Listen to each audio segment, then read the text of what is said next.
This is going to be a short one. So I've developed a little bit of a technique where I ask Google Gemini for something that I'm just trying out, right? And then if I like the idea, then I basically just take this code. Where is it? What is it supposed to say? Where? Anyway, this is an HTML page, so all the code is there.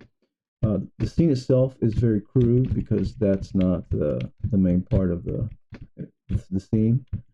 It's what's coming next. So this is what I want to try out. And so this is a little brief glimpse into what might be in the game. I'm going to hit S for sunset, and let's see what happens after sunset. I like the sun, actually better than mine. Oh no! Now if I try to move, it moves with me. And if I move backwards away from it or forward, doesn't matter.